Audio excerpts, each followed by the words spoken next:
School's community conversation on parenting in the digital age. I am Amanda Bowen, the principal of the elementary school here in Royalton, where I've been the principal since 2019. Our SU has been hosting a range of community conversations this whole school year, and we are hosting this in partnership with the South Royalton Health Center. Welcome, people going online. Health Hub, and also a special welcome to our law enforcement community partners of Windsor County Sheriff, Vermont State Police, and Rockland PD. This community conversation comes to you based on a conversation on the sidelines of a soccer game. Nurse Danielle Eichmann and I have grappled with some of these same issues as we've raised our oldest daughters. So I am going to kick us off by introducing our first speaker, Cassie Kearney. She is a research area specialist for the University of Michigan Medical School and the American Academy of Pediatrics Center of Excellence on Social Media and Youth Mental Health. She is a recent 2024 graduate from the University of Michigan with a master's in public health and health behavior and health education. She holds an undergraduate degree in philosophy with a minor in global health from Middlebury College in Vermont. At the center, she focuses on research, translation, health education, communications, and development of resources to guide caregivers, teachers, and medical professionals in complex, tech-centered conversations and interactions with children. Welcome, Cassie.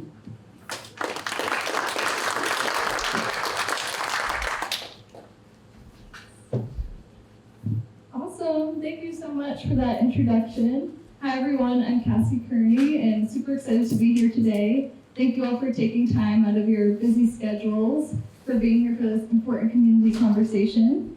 And thank you so much to Principal Bowen, to Danny Isham, to Mary Shell Parker, and others who helped organize this event. And also to Julie, who will be presenting after me. So as Andrew just mentioned, I work remotely in research for the American Academy of Pediatrics and for the University of Michigan Division of Developmental Behavioral Pediatrics. It's a big mouthful to say. And today I'll be bringing you all through Social Media 101 for Adults. And some of the topics that I'll cover will be a review of social media platforms, what adults need to know about them, safety and privacy settings, as well as some ways to start conversations with kids about tech-related concerns. Cool. And I just wanted to do a quick intro slide with some pictures of my own, since I'll be talking all about some image-based social networking sites. So I graduated from Middlebury in 2022, so it's really fun to be back in Vermont, and I definitely miss living here so much. I recently graduated from U of M, and I also love to run and hike, and I did cross country and track in college. So if anyone has any kids that are interested in running or would love to run in college, I would love to talk to them. And I also have a cat who's 9 months old, so he's a little bit crazy, and he's my main coworker at home. And then my favorite social media platform is Instagram. All right, so to start, why does parenting around media feel so hard, and why does it feel scary at times? Social media is evolving so rapidly that parents and caregivers, as well as other child health professionals like nurses and educators, didn't grow up with these technologies. And as we know, social media companies often aim to make as much money as possible, and there's pressure on families to adopt to the newest device that is out, as well as ads and targeted marketing are constantly present online. And we also know that tech devices and social media are not regulated very well, like some other products that our children are exposed to. And here's just a quick visual that I wanted to show of how new tech is being adopted into homes and livelihoods a lot faster than old tech. So you can see here the telephone or the home phone took a lot longer to incorporate into homes, whereas the color TV, VCR, cell phone, and internet skyrocketed super quickly. Society is now forced to quickly adjust to ever-changing tech, and that can put a lot of stress and uncertainty in homes and schools. Also, public messaging around social media and tech use is often fear and shame-based, like how smartphones destroyed a generation and this bright red warning sign on this post here. But at the Center of Excellence, we really hope to work against these harmful narratives which can make families feel hopeless, and parents may want to give up or tighten their control on tech monitoring. And we've heard a lot from kids that this kind of messaging can make them feel ashamed or guilty and can make them blame themselves for having heavier media use. Science also shows that these techniques don't really work that well when reaping the positives from media use and trying to prevent or manage the negatives. And just a quick overview about who we are and what we do at the Center of Excellence. So the American Academy of Pediatrics, or the AAP, was awarded $10 million over the past 5 years from the U.S. Department of Health and Human Services through the Substance Abuse and Mental Health Services Administration, or SAMHSA, and that helped us establish our Center of Excellence. So here at the center, we really serve as the centralized, trusted source of evidence and support for children and teens, parents, educators, pediatricians, and other health professionals who help youth navigate social media. And I quickly want to go over our child-centered framework at the center. So first, we really like to center on the child and all the work that we do. We value providing youth autonomy and agency and really want to advance their digital literacy. We also do all our work through a developmental lens, which means that we create resources and recommendations by taking into account different ages and stages, all the way from infancy through the teen years. Thirdly, we pay attention to the family's context, so that means we look at parents' tech use, children's existing mental health conditions, academic well-being, as well as connections to community and culture. Fourth, we recognize that every child and family is different, so we try to tailor our approaches to consider the strengths and challenges of all diverse kinds of family units. And then lastly, at the highest level, our work aims to make policy changes in digital ecosystems online. So that basically means how child health, safety, and privacy online is linked to the tech industry itself, as well as other policies. Okay, so today I'll be covering 8 different apps commonly used by youth, and I'll be basing all of this information on our AAP glossary of digital media platforms, which I linked here, so if you wanted to get the digital version of this, you can definitely check out all of the links that I have. But basically here we cover each of the different platforms that are most popular among youth and give all different privacy and safety features, parental controls, why kids like the app, etc. And then I'll also be basing my information off of Common Sense Media's Parents Ultimate Guides, which Common Sense is a partner that we work pretty closely with, and they give all different kinds of age ratings and recommendations and like family-centered resources all about media use. So I definitely recommend checking them out as well. And I'll also be discussing the uses and benefits of each app, as well as risks, privacy and safety features. And then in the second half of the presentation, I'll cover some of our awesome center resources. And I just want to acknowledge that the safety features on these apps may seem kind of complicated to set up, and we've heard that from families they are, and this information can be kind of difficult to find online too. So we want you to know that these do exist and kind of give a brief, or not brief, I have a lot of information, but a general overview on them, so you can hopefully feel more equipped if you'd like to incorporate them into your own households or talk about them in conversations with kids or families and caregivers about tech. And these slides are pretty stock full of details. So there is a handout here with everything, and then you can put your email if you'd like to get them digitally. Okay. So first, I'll start by talking about YouTube, Roblox, and Fortnite, which we found are the most frequently used apps for kids aged 13 and under. So youth use YouTube to create, share, and watch videos. And then I also want to mention that the gray boxes that are on the top right of each slide are Common Sense Media's age recommendations for the apps.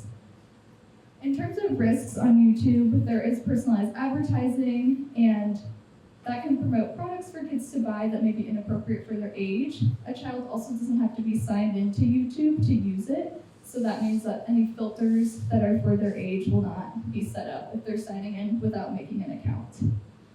And if you haven't heard of it, YouTube also has another aspect of it called YouTube Kids, which is part of the main YouTube experience, but it's a separate app in itself.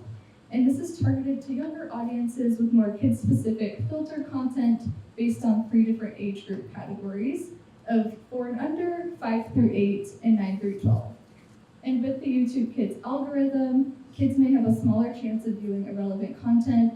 However, we do want to note that these guardrails aren't perfect, and mature videos can even be recommended on YouTube Kids.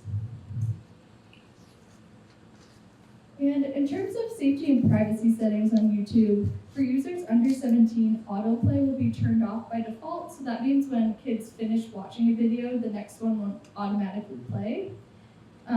Also, for users under 18, eating disorder related content is removed, as well as content with violence, bad language, and nudity is limited. And in something called activity controls, you can review and control how their personal data is used. For parental controls, youth under 13 will have something called a supervised account, which means that their account is linked to their parent or caregiver's account on Google. And here parents can choose from 3 different content setting options.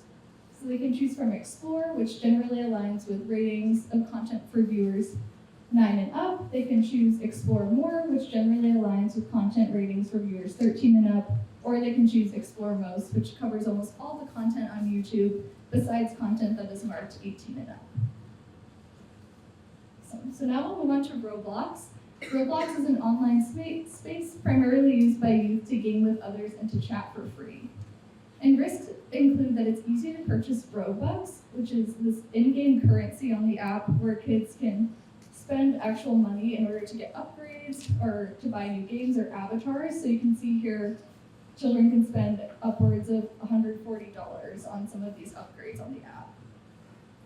Also, game content could be violent on here, and youth may not know other gamers, so we found that predators or sexual content may be prevalent in the chat.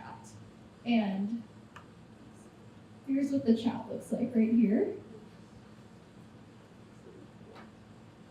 And for all games and experiences on here, there are content labels that are based on the content that users can expect. So for example, you can see this bottom right picture here. The content labels are minimal, mild, moderate, and restricted. And so those will all vary slightly in terms of different exposures to violence, blood, fear, and other mature features of content. Games that are heavier with violence will require users to be 17 and up, and for all users, Roblox does state that they moderate the chat in order to make it a bit safer. For youth under 13, there is no direct messaging to other users or friends, which is also called platform chat, and for users under 9, they can only access minimal or mild content. For parental controls on Roblox, parents can change the content maturity setting or label for their child's games and experiences. So, sorry, it's kind of a small picture, but they can basically change the little mover thing up there, I don't know what to call that, to be minimal, mild, moderate, or restricted, and then that will hold for all of the child's games that they're playing. And they can also reinforce these age restriction settings for search results and ads. And they can also make caps for monthly spending limits on Robux, and also get an email when their child does buy something. Lastly, they can view history of chats, who their child is friends with or who they follow, their purchases and trades, and their recently played games, and they can set some daily screen time limits on the app too. And now we'll move on to Fortnite as the last app that children use who are 13 and under the most. Fortnite is a strategy-based video game that can be used solo and multiplayer, and you can voice chat and on-screen text while they're playing, and the goal of each game is to really be the last one standing. Also, it is common for players to attach their Fortnite account to something called Twitch, where they can stream other players playing the game, just to learn new strategies and for entertainment reasons. 4 of my 5 first cousins are boys who love video games, so I have seen this app used a lot.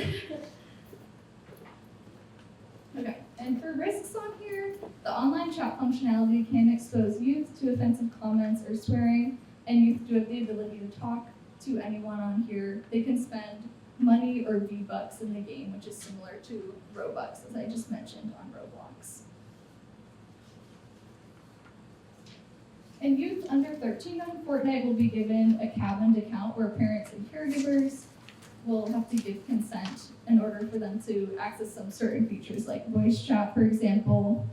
For users 13 through 18, caregivers will have to set up controls themselves, so those won't be automatically set up for them. And then for parental controls, there are a bunch of options on Fortnite, so I'll just describe the first 2. And with these, parents do have to sign into their child's account in order to put these controls in place. So parents can filter mature language and manage who youth can chat with. And also when a child buys something on the app, a parent will be sent a PIN number, and then the child has to put that in order for the purchase to go through. All right, cool. So thanks for bearing with me because this is a lot of information. So now we'll focus on TikTok, Snapchat, Instagram, Discord, and Reddit. And these are the most frequently used apps for children aged 13 and up. And many kids under 13 do access these apps by inputting an older age. And we know that this happens, but we don't recommend doing that just because it can lead to some less protections on these apps and also likely some worse health outcomes online for younger kids. And age verification processes are not currently rolled out on many apps as well. So TikTok is used to share and view short videos, and these videos typically feature dancing and lip syncing. Users can find videos through hashtags that correspond to challenges, memes, songs, and current events. In terms of risks, there is an emphasis on beauty ideals and on popular songs in the app. So songs may be exposing youth to swearing and sexual lyrics. And there's also a risk of exposure to violence or topics that may be harmful to children, as well as misinformation. And if you haven't used TikTok or seen it before, here's what you will see when you open up the video. So you can like, comment, save, or share. And then in the corner, you can see the original sound is what's playing in the background in the hashtags. On TikTok, users under 13 cannot publicly post videos, but they can create them to save them on their device, and they can also like posts. So there are some settings just for that age group. And for users aged 13 to 17, there are some default settings that are already put in place for them when they create a profile. So their account will be private, suggest your account to others is turned off, their videos that they create cannot be downloaded by other people. And then lastly, only users that they're friends with and on the app can comment on their videos. And TikTok's parental controls are called family pairing. And in this case, parents and caregivers can link their own personal TikTok account to their child's, where they can manage different features of their teen's account, like restricted mode, which will limit exposure to inappropriate topics. Now moving on to Snapchat.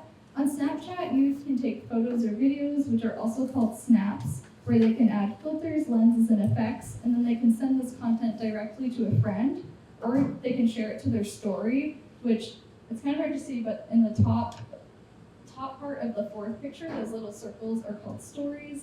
And if you post something there, then it will be available for 24 hours and then will disappear. But otherwise, if you just send a Snapchat to a friend, it'll disappear right after it's opened. For risks on Snapchat, there is something called Snap Map, which is way on the left here. And if you have that turned on, then your location of where you are geographically can be seen by anyone on the app, or by your friends, on the app. Also, it's important to know that even though a snap disappears after it's being messaged, the person who's receiving it can either screenshot or screen record it. So we can see that digital permanence can still be relevant here, and any content that is sent can still be available to the person receiving it if they do take a screenshot of it. And then I wanted to mention snap streaks as well. So if you haven't heard of these, basically next to the fire emoji, the little number there, that's a snap streak. So it's how many times or how many days in a row a user and their friend have been sending Snapchats back and forth. And so there can be this sense of pressure and like an addictive tendency to keep the snap streak going. So that can just keep the child on the app longer and maybe make them feel a bit pressured to continue using it.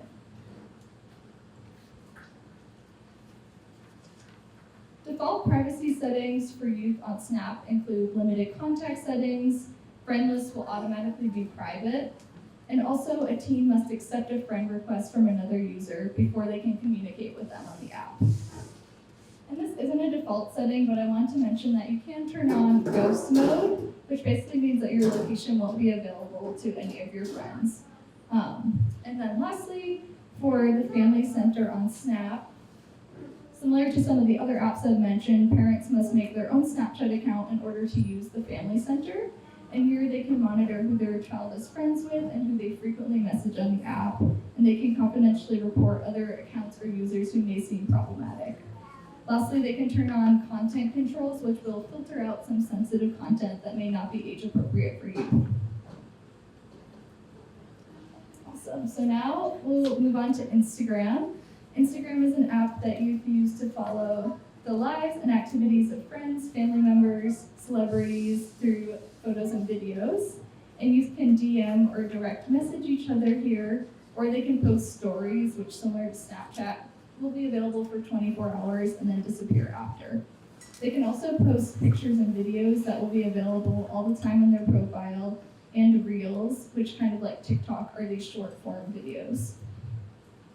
Risks for youth on this app involve adding location to a post or external validation through likes. Instagram is very image-based, so there is, it's pretty easy to develop a preoccupation with appearance and compare oneself to others. This is just an example of someone's feed, but if a child is seeing these extravagant vacation pictures, it may be easy to compare that to their own life or situation, which can just make it kind of difficult to have that social comparison piece here because it is so image-based. And then lastly, there is exposure to swearing, substance use, mean or sexual comments, and some hashtags about harmful topics. Recently in September, Instagram did announce a new initiative called Teen Accounts, which have default settings in place for youth aged 13 to 16, and these settings will be guided by parents or caregivers. So some of the settings include, I'll just list a few because there are a lot of them on here, but they will see less of sensitive content in the more public-facing areas of the app, like Explore and Reels. Teen accounts will automatically be private, and then also youth can only be messaged by people whom they follow. And then through parental supervision on Instagram, parents will have to link their own Instagram account to their child's, and then they can set time limits for the app or schedule breaks on their child's linked account. They can view their total screen time per day, and they can see who their teen follows and their teen's followers. So just 2 apps left, and next I'll be talking about Discord. Youth use Discord as a social platform to chat via text, voice, or video. And some of the topics they may talk about on here involve video games or other communities, which are also called servers of interest, like anime or movies. And since Discord chats are user-generated, there is the potential for inappropriate content like graphic language or images. Some servers are only for people aged 18 and up, but it's easy to falsify age on here. And we found that through research, predators have targeted youth users through direct messages, and just an example of what the interface looks like on here. The chat is on the right in this photo, and then the servers of interest will be on the left here with the hashtags. Discord has an initiative called Teen Safety Assist, where filters are automatically put in place for teen users. So Discord will automatically blur media that may be sensitive, which means it's either sexually explicit or suggestive, or it uses language that is considered offensive or hate speech. Also, when a teen receives a direct message from someone for the first time, Discord will send out this safety alert to them, just to let them know that this is a person who they're not friends with yet, and to vet who that person is before they message each other. Also, there are some options that you can limit how Discord uses your personal data, and they do have moderators which will enforce timeouts for users who act against community guidelines. And that photo here is the message that you would get if you did do something inappropriate on this app and received a message from a moderator. And through their own linked account, through the parent's linked account to the child's, there is a family center activity summary, so parents can see this weekly activity summary of who the child messaged, who they called, their new friends, servers joined, and the active servers that they're participating in. Awesome. So now our last app that we'll talk today about is Reddit. And youth can vote, make their own posts, and subscribe to subreddits on here, which will focus on specific topics of interest, kind of similar to Discord, but sports is pretty popular to talk about on Reddit, as well as movies or shows. If a youth votes a link up or down, it will impact the post's popularity on the page, so it will make it either more prominent and it'll be seen more or less prominent. The discussion threads based on specific topics are called communities on here, and users can message each other individually or in groups. For risks on Reddit, there is kind of a lack of moderation for what's out there.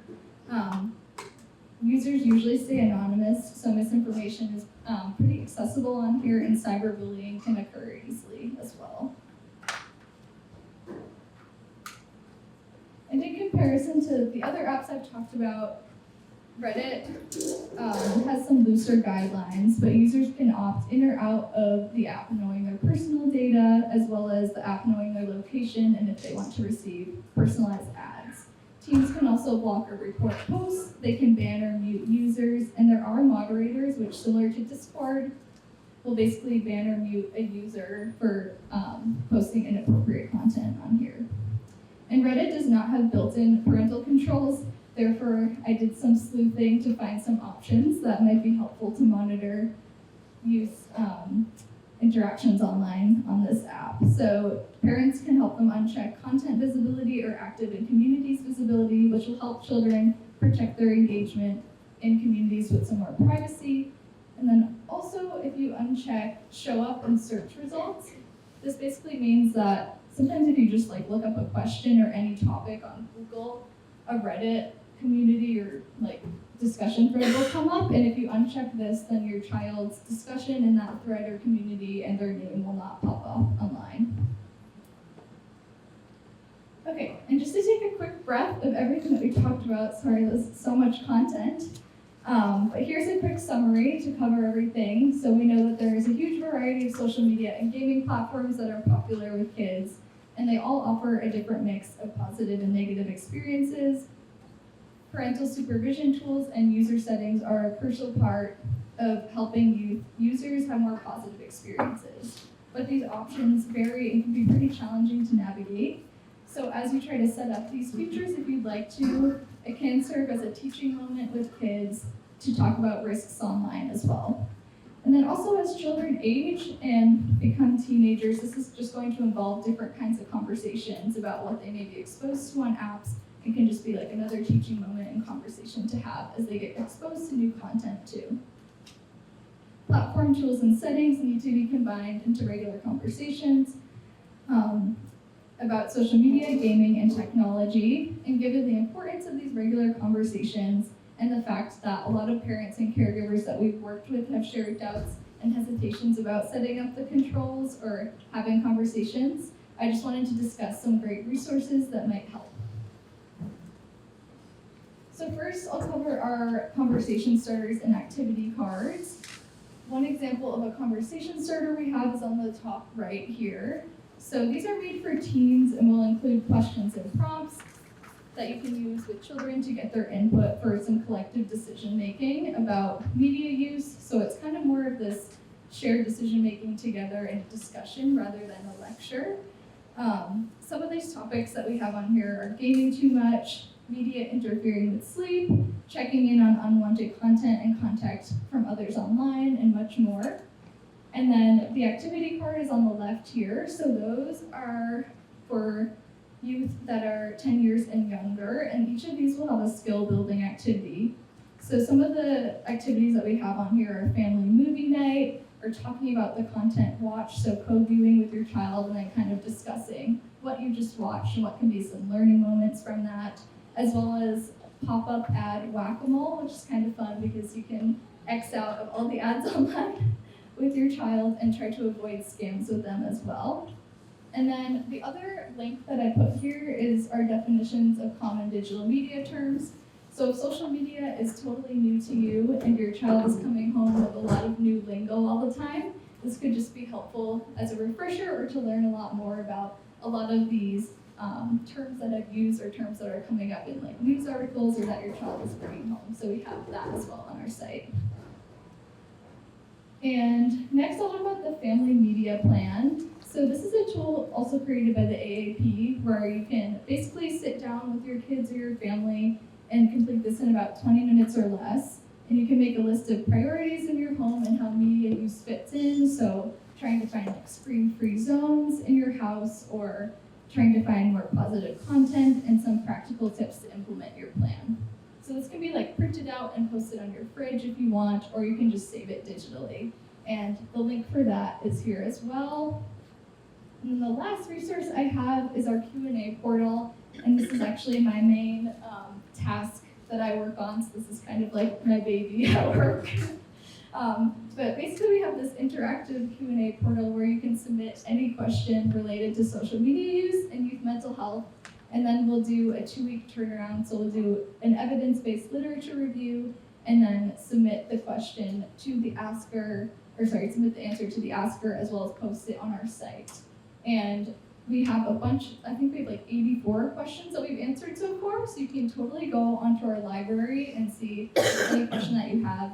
It might already be answered, which is awesome, but also if you have any questions about research that you'd like us to answer, totally scan the QR code or hit the link as well. We'd love to hear from you guys.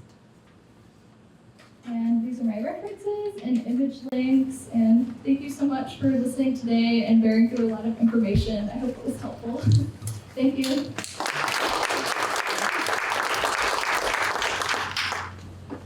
Do you want to take some questions real quick if people have questions? Sure.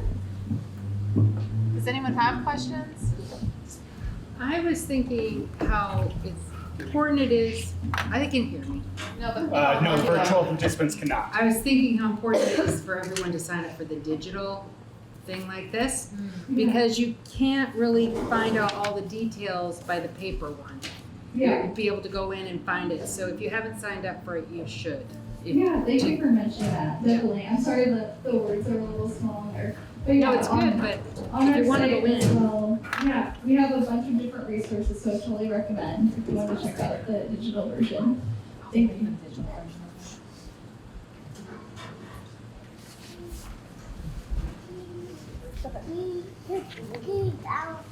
Can you speak to changes in apps when your kid goes from 12 to 13? So you've been managing them and now am I managing them less? Like, I guess I have to do some research on that too. And then what about when they change to 18? So like one of the things you mentioned was, I forget which app it was, but I think it was TikTok. It's private until they're 18 and then boom, they're 18. Okay, they're not magically really an adult, even though they say they are.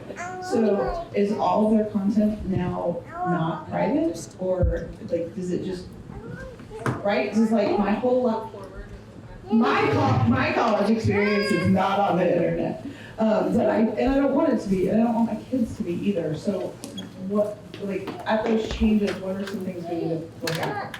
Yeah, well, thank you for your question. That's a great question. Also just really confusing to try to navigate it. But yeah, it really varies on the app. So with TikTok, like I said, like users under 13 will not have public posts, but they can like posts.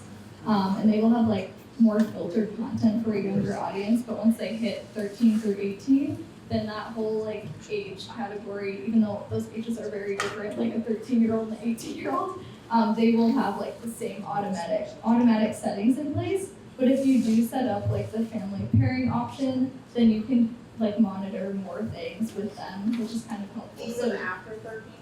Yeah, even like 13 through 18. Okay. So they'll have like the automatic settings put in place for that whole age group. But if you go in and do more like parental monitoring yourself, you can like put some more safeguards in. And then in terms of 18 and up, I think it would just be like doing their own settings, I guess. But if you wanted to, you can like walk through those with them, because I totally agree it still is like scary for some things they can come across and not totally an adult. And it depends on maturity level, but yeah, and there are also are a lot of like different parental control apps that you can pay for, like Bark. Is just one example. So that can be something that you can like subscribe to, and then it will automatically put more like settings in place. And if you want to learn more about those, I can send more information to you too, for sure. I can't like think of all of them off the top of my head, but we do have information on those as well. Are they also on the same website? We don't have them on ours just because we aren't like monetized by other like social media companies or related companies like that. We're like grant funded. But we've worked with parents who have said that those are helpful. So we do have like this digital parent toolkit that we've been working on with some groups of parents. So I can definitely like send you that page that has those involved as well. If your email address is on there, I can totally send that out. But thank you.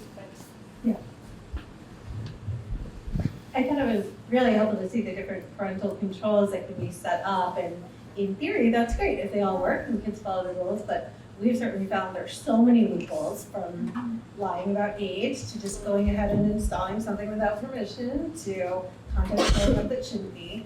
And frankly, we have found it absolutely exhausting to manage and track and aren't checking as often as we should. And I've often wondered, is there just a cheat sheet somewhere that says, this is what you should be checking and how often, like all the different places from you should look at the chat records, or you should scroll through settings and see if apps are installed. I'm just wondering if there's any resource that really serves as that practical guide to make it less daunting. Yeah, thank you for that question. That's actually a great idea. So maybe something we'll have to work on next. But yeah, currently now we just have this like glossary that I showed earlier, so that'll walk through each app itself and talk about all of the different settings, which I agree, it's like so much information. And then also, it's even hard, like when we were trying to find all this information, it's like hidden online on these social media companies' websites. So that is definitely something we could work on, and thank you so much for that idea. That's a great idea, because also I know you guys all have like a certain bandwidth, and it's just this like added stress and work to do this.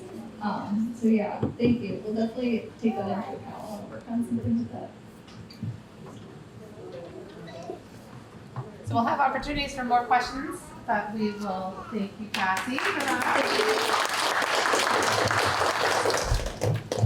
All right, so we will transition here. So I'm going to introduce Julie Gaudette. She is the director of the Special Investigations Unit and Child Advocacy Centers of Windsor County, a nationally accredited programs of the Family Place, a member of the Vermont Parent-Child Center Network. Julie holds a Bachelor's of Arts degree from the Norwich University, having majored in criminal justice and pre-law. She has over 30 years of professional experience, having spent the last 15 as the director of the SIU CAC programs. The program missions are dedicated to providing multidisciplinary responses to the allegations of child sexual abuse, serious physical abuse, and sexual-based offenses committed against adults. She has many professional affiliations to include the Board of Directors, Vermont Children's Alliance, and we look forward to hearing from you, Julie. Come on up.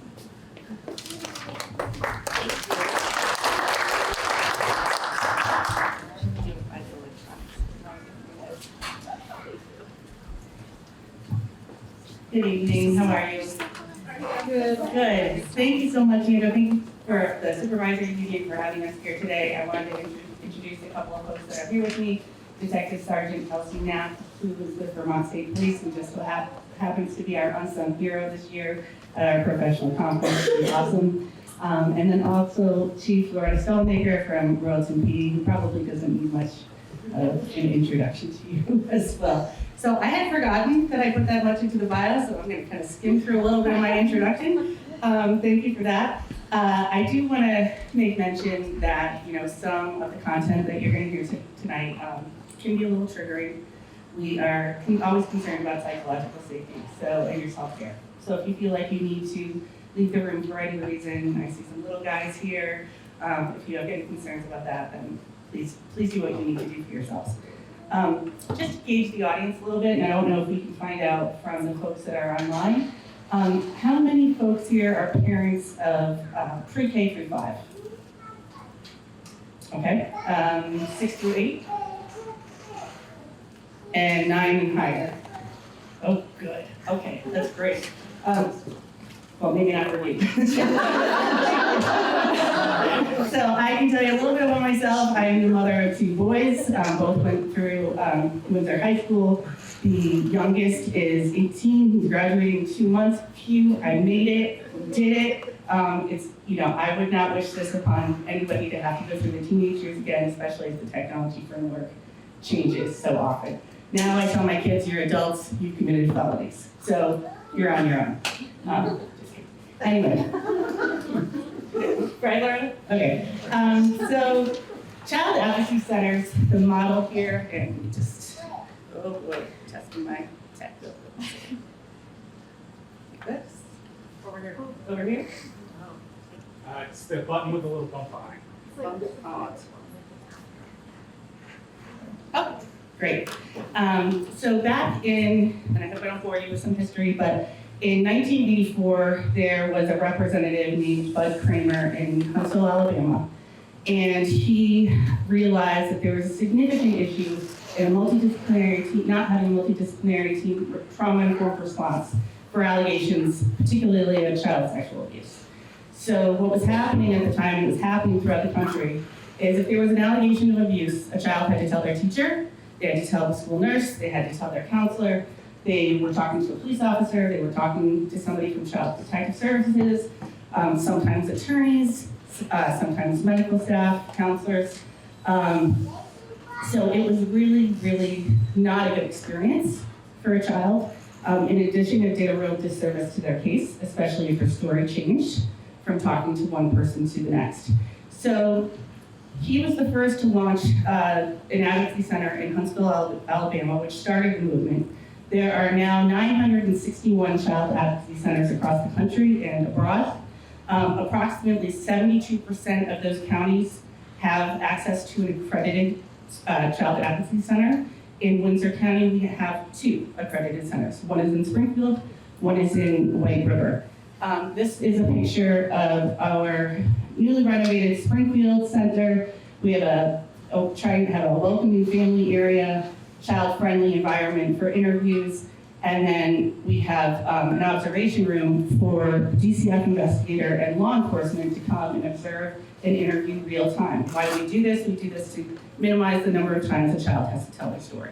Now, they may have to tell their story if something goes to court, but for right now, what we've done is we've allowed for everyone who needs to hear the story, get the story, it's recorded, and then we have the ability to meet with families and do any wraparound services that include mental health and medical referrals.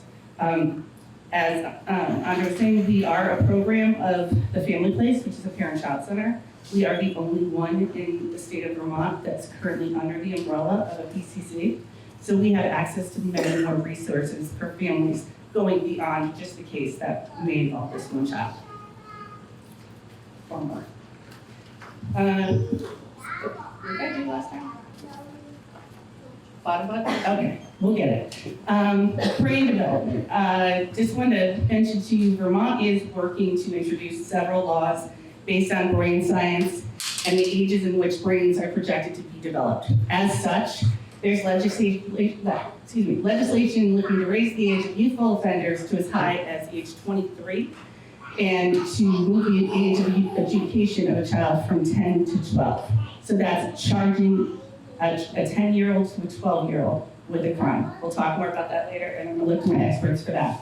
As adults, we instinctively detect red flags that tell us beware, we feel it in our bodies, and it allows for us to give pause. How many times do you get the telemarketer call, and you know it's a telemarketer, and you're not going to tell them anything. You're even hesitant to say your name or anything because it could be recorded. So we have the ability to do that as adults.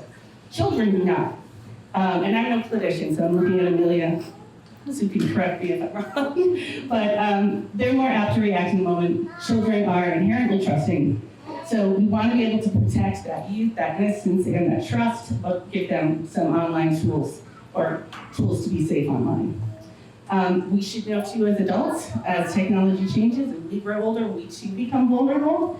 I don't know if anyone cares for an elder, but they are also a very vulnerable population to scams. So it kind of comes full circle, and technology impacts not just the children, but all of us. Okay, moving along. Consent. Okay, this is the big thing. If you take anything away tonight, this is what I want you to take away. Consent in general. Consent applies to every act. All parties must mutually agree to a physical and or online act. The word consent carries a stigma as if it has to be a physical peer-to-peer act. It is not. It applies to online as well. So in Vermont, the age to engage in an act consensually is 16. However, no one under the age of 18 can consent to create, reproduce, or disseminate sexual abuse materials, otherwise known as CSAM, formerly known as child porn. Our Vermont laws are really super antiquated, and we are trying to take that up legislatively. People rarely meet organically anymore. Do you know a number of people that maybe have met through dating apps? You know, they're not going out anymore necessarily.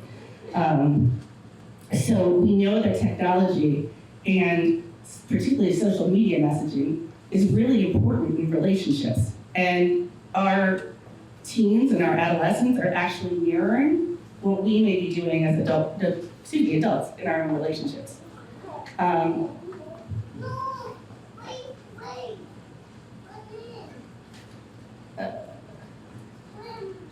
Okay, so online consent.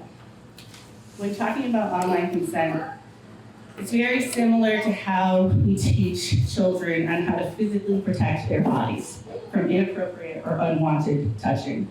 Show of hands, how many of you grew up, mom said, go hug the relative, kiss Aunt Jane, and you were like, no, don't want to do that. We don't teach that anymore. Now we say, if you're not comfortable, don't do it. So very much in that nature, if a child is asked online for a picture or anything else that makes them feel uncomfortable, then they should know that they have the ability to say no on that platform, just as they can in person. If a child is not sure what to do, then they should go to a trusted adult. And I don't mean to offend anybody when I say this, but please don't be offended if you as the parent are not the trusted adult. It's probably actually a protective instinct where they don't want to disappoint you, and they don't want to upset you, and they don't want you to have sleepless nights because of something that they're processing. So if they go to a counselor, if they go to a teacher, we do a lot of mandated reporter trainings around the county. We help them to prepare for those conversations so that eventually the parent can be notified, you can come in, we can do wraparound services at the advocacy center and do the best that we can for your child. Any questions about that? Okay. So what do we want to do? We want to set our kids up for success. There is assumption that it's not a matter of our children doing it, it's a matter of when. We are already expecting them to condone or to conduct this inappropriate behavior. We don't want to start with that. We want to start by believing them. We want to start in trusting them. So we don't want to automatically assume that they're going to do that. We want to talk to them about the risks and the rewards of making choices. I don't like to use the word good choices because I think that differs for every family. So you know your family best, you know what works. Try to let your child talk. Try not to interrupt. I interrupt all the time. Listen, and probably most importantly, be very conscious of your body language. Are you rolling your eyes? Are you starting to tear? Is your heart palpitating? What do you outwardly look like to your child so that they can continue? I know it's a big ask, but it's something that they are observing and trying to tell you. I say that the same to the trusted adults who a child may go to. Punitive consequences don't generally work. Grounding, taking phones away, saying you can't play your video games anymore, they are often greeted by worsening behaviors. So what does that mean? That means they know their accounts, they know their passwords. They know their passwords better than any of us probably know a password to anything. I have all mine written down, which isn't very safe. So they will find a way. Kids are savvy. what we do when we do that is we kind of endorse their ability to kind of get sneaky, right? And find a way to get access to that device. One of the things that Cassie was talking about, and here, this is how old I am. I wrote snap threads, not snap streaks. But this is really important to kids. We have to respect that. And if you take that phone away and they lose their streak, they're going to go to the library. They're going to go to a friend's house. They're going to find a way to keep that alive. So start by trusting. Next, I wanted to chat a little bit about trends. This is what we are generally seeing in Windsor County. We are seeing reports of child sexual physical abuse that often include online activity, often leading up to, during, or following an incident, corroborating many times something that's happened. I had someone ask me a question the other day of how often would you say technology plays a factor in your cases? And Loretta and I were just talking 100% of the time, 100% of the time. That is where we live today. Sexting, I can't say enough about it. It is something that runs rampant, particularly, I would say, starts somewhere at 5th grade, believe it or not, and will continue all the way up. There's consensual sexting, which, as I explained before, by law, you cannot consent to taking those images, producing those images, exchanging those images. There is non-consensual sexting, and there's sometimes that's bullying. Can anyone give me an example of what that might mean? Having a bullying element to sexting? Daring somebody to do something? Daring someone to do something, or take a pic, and someone just gets tired, fed up, here's the pic.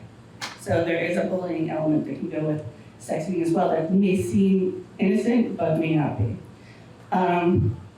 There's revenge porn sex. We see this a lot in relationships in both adults and adolescents, where there may have been an image that was taken while they were consensually in a relationship, and then had an argument and the relationship ended and the picture went all around the school. So there is a revenge porn statute.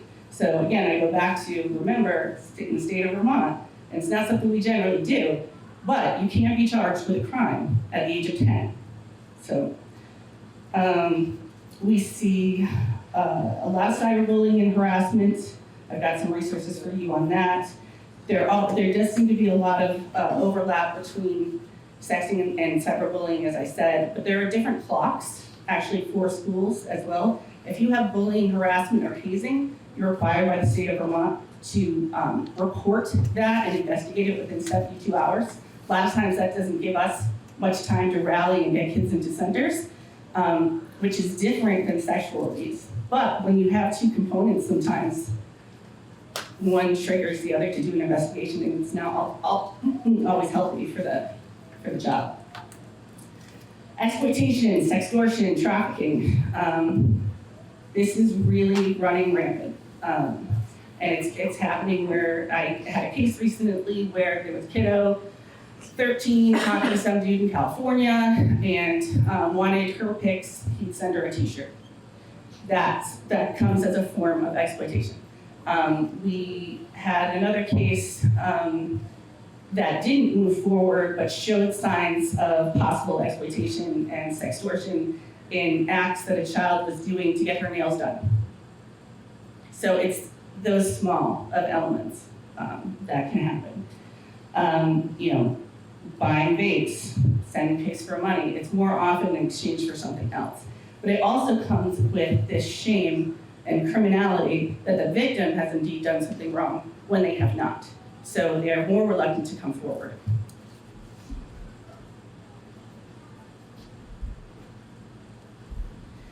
Okay, repercussions for online behaviors.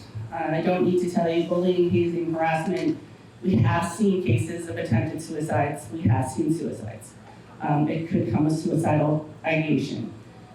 Look for isolation, look for depression. And as Cassie was saying too, images and messages do not disappear as advertised by apps. So I'll let these folks talk about it a little bit, but we are able to do preservation letters to preserve information on Snapchat servers, Meta servers, whatever they may be able to pull that conversation back. We have access to equipment like Cellbrite, which allows for to extract messages or other conversations or threads on phones. We have access to other devices where we can basically hide the device, if you will, so it can't be remote wiped, and other things like that. So I'm going to shift over to Kelsey or Loretta, whoever wants to talk a little bit about the electronic incidents. If you want. Cell phones, what you do with those cell phones will be really important. So if we're given a cell phone that we're going to either search, it all depends on the circumstance, if it's the victim or suspect's phone, if we need search warrants and stuff like that. It also depends on how the phone's set up. There's a lot of different moving parts. Sometimes it will end up being social media that we'll have to go through to get any information. But if a phone, no matter if it's a victim's phone or a suspect's phone, has any sort of CSAM on it, that phone will never go back to the owner of the phone. We can't legally give it back. It's a federal law. And so that's something to be aware of for parents, because then you lose your cell phone that you've paid hundreds of dollars for, and we cannot legally give it back to you. So monitoring what pictures there are on the phone is a good thing, because I really don't want to take someone's phone away and never have to give it back. That's awful. I don't know how expensive phones are now. I've been bought one for a while. Mine's old. That applies to all devices. Yeah. So if it's on a gaming device, if it's on a phone, if it's on a laptop, Yeah. it won't be coming back. That, I mean, I've taken up, gaming devices, 3 computers, one and one plus 2, 3 phones. So it can get really expensive, especially if somebody's got like the newest version of, like an iPhone or whatever it is, because those things are super expensive. Do you have a question? Okay. So we just, as parents, you can't afford that type of stuff. Certainly don't want them having it on their phone anyway. So it's really important that you keep track of, like my kids are adults now, so I don't, but my kids knew that if you're in my house, their privacy is not a thing. I was checking all their online accounts, I was checking their room, I was checking everything. So it's, and I had a case, it wasn't a sex case, but it was, a couple kids at my other position in Randolph, they had a hit list, and they were, there was a real concern that there was going to be a violent act in the school. This was 10, 12 years ago. It was the parent of one of the kids, though, that found this out because she kept track of her child's Facebook or whatever it was at the time. So it's important. I mean, it's not just this stuff. You could, all kinds of stuff. If a child's being bullied, you might be able to, stop it before something really important happens. Like they decide to try to take their own life or something. So, it's stuff. And I don't want people to read that you get potential charges as young as 10 and now feel like you can't come to the police. I'm never going to say it's never going to happen. It depends on what crime has been committed. But if it's revolving around, people sending explicit photographs, I'd rather know about it because we've done plenty of those that have not been charged. It's up to we work with the state's attorneys, and age for this particular, like 10, 11, 12, up to 17, 18 is taken into consideration. We don't want that to be, you don't come to the police because you think you keep there, there's automatically gonna be a charge. So don't, I know that's scary for some people to see, but just take it into consideration that we don't just automatically, these are long investigations that can take months, years, and it's not an automatic response. Okay, please stay.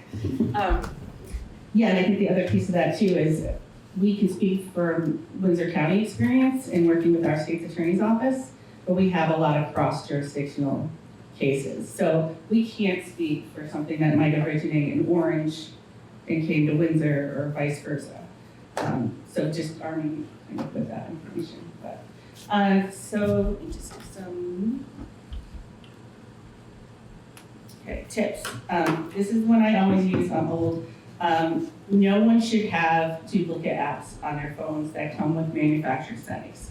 So I mentioned to this when we were talking, but if you have 2 calculators on your phone, you probably have that, your kid has access to something they shouldn't have access to.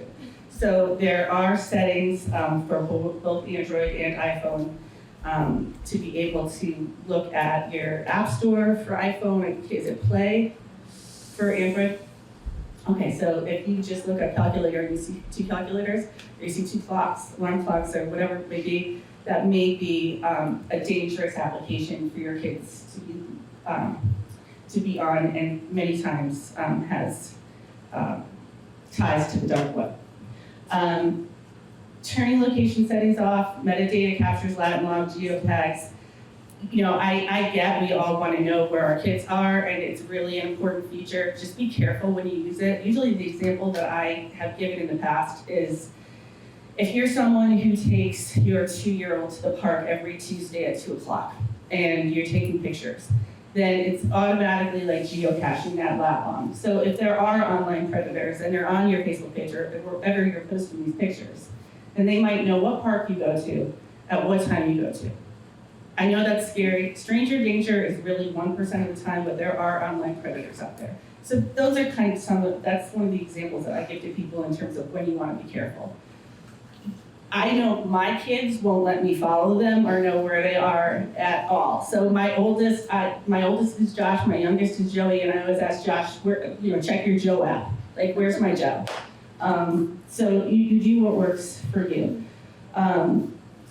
You want to limit the shared information online, particularly through gaming devices. Avoid personal chats. This is what we see a lot, where someone who's trying to befriend or groom someone online. They want to know, hey, they're posing maybe as a 14-year-old or a 12-year-old somewhere else, and they're really a 35-year-old living somewhere across the country, and they say, hey, where do you go to school? What do you like to do? So on and so forth.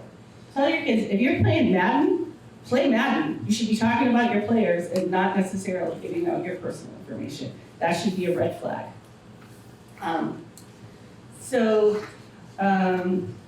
Ask your kids, like Cassie had, there's so many platforms. It's really scary. I used to have a wheel with all the platforms on it, and it was probably, 5 years old by the time that I put it up on the screen. So know where your kids live.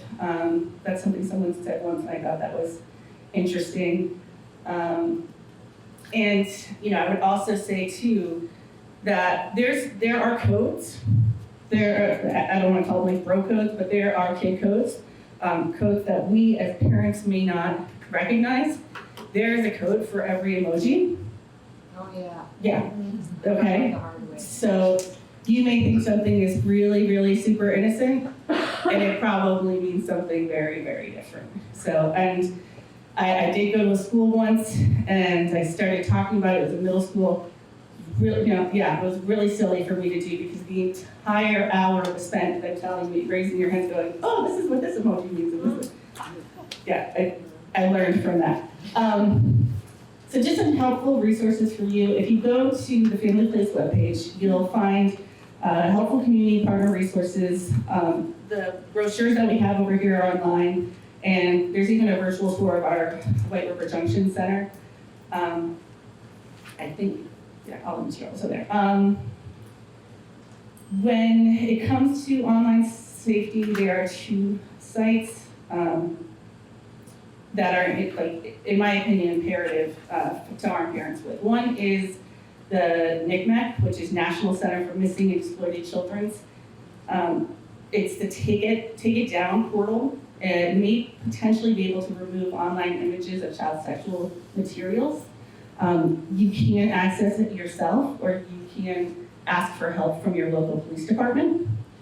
There are some parameters around there, but letting you know that. The other is the Vermont Human Rights Commission. That's the third resource here.